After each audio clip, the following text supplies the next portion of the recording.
ডনকে প্রশ্রয় দেয় কে? কেন এসব কথা সামনে আসছে না? কেন ডিপজলকে বলে দিতে হয় ডন বিদেশে চলে যাচ্ছে? তার সঙ্গে কারা যুক্ত, তাদের কথাও সামনে আনা হোক। এভাবেই আজ সোমবার বিকেলে সংবাদ মাধ্যম প্রথম আলোকে কথাগুলো বলেন সালমান শাহর মা নীলা চৌধুরী।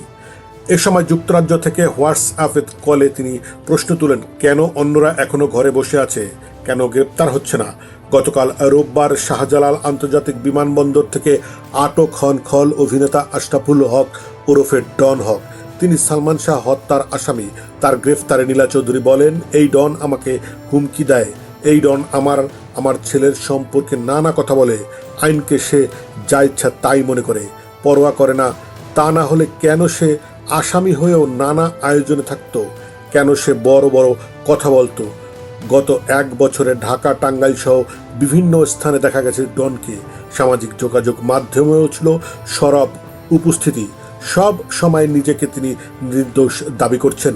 সরব থেকেও এতদিন কেন ডন গ্রেপ্তার হননি, যে কারণে হতাশা ব্যক্ত করে নীলা চৌধুরী বলেন, আমার প্রত্যাশা ছিল ছেলের হত্যার বিচার পাবো, আসামিরা দ্রুত গ্রেপ্তার হবে, সেটা হয়নি। এখনো মূল আসামিরা ঘুরে বেড়াচ্ছে। আমার একটাই চাওয়া, কোনোভাবেই যেন ডন জামিন না পায়। সে ইমন সালমান শাহ হত্যার সঙ্গে জড়িত, তাকে এর জন্য শাস্তি পেতেই হবে। কথা বলতে বলতে ভেঙে পড়েন নীলা চৌধুরী। তিনি বলেন, ডন সবসময় বলে এসেছেন সালমান তার বন্ধু। এ কথাটাও সঠিক নয়। সে কিভাবে আমার ছেলের বন্ধু হয়? তাকে ইমন আশ্রয় দিয়েছিল আমার বাসায়, আমাদের বাসায় মাঝে মধ্যে থাকতো। পরে তা দেখা গেল তারা ভালো নয়, তখন ডনকে বের করে দেওয়া হয়। সামিরা তারা ছিল একই রকমের। মানে ভালো, দামে সস্তা। আজই কিনুন জাদু ডিটারজেন্ট পাউডার।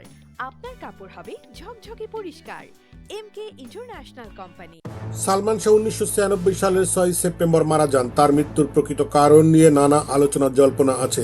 তার মৃত্যুর 29 বছর পর গত বছর আদালতে হত্যা মামলা করার নির্দেশ দেন আদালত। সালমান শাহ মা নীলা চৌধুরীর পক্ষে তার ভাই আলমগীর কুমকুম বাদী হয়ে গত বছরের অক্টোবরের রাজধানীর রমনা থানায় হত্যা মামলা করেন। নীলা চৌধুরী জানালেন, তারপরে নানাভাবে ডন তাদের হুমকি দিতে থাকে। সেই প্রসঙ্গে তুলে সালমানের মা বলেন, গত বছর সেপ্টেম্বরে ডন আমাকে হুমকি দিয়েছিল, আগেও এমন হুমকি পেয়েছি। সে আমাকে হুমকি দিয়ে প্রেস ক্লাবের সামনে যেতে বলেছে। চিন্তা করা যায় যে আমার ছেলের পিছে পিছে ঘুরতো, সাহস পেত না আমাদের সঙ্গে কথা বলার। সেই ডন কত বড় ব্যাকআপ থাকলে আমাকে হুমকি দিতে পারে? নীলা চৌধুরী মনে করেন, ডনদের হাত লম্বা হয়েছে, তাদের কেউ না কেউ প্রশ্রয় দেয়।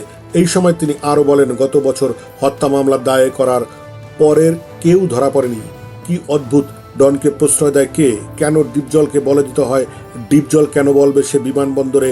আগে থেকেই তো এরা চোখের সামনেই হুমকি দিয়ে বেড়াচ্ছে, যে কারণে সাহস বেড়েছিল।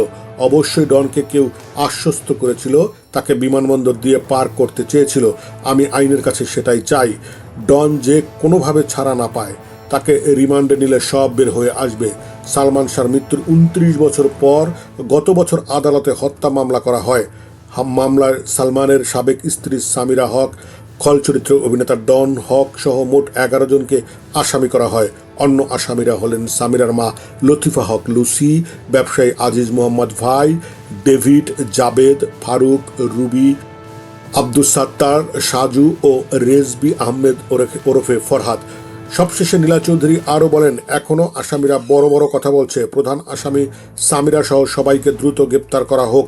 আমরা জানি তারা ধরাছোঁয়ার বাইরে নাই, এরা চারপাশে আছে, এদের বিচার অবশ্যই হতে হবে। মুক্তি টিভি নিউজ ডেস্ক।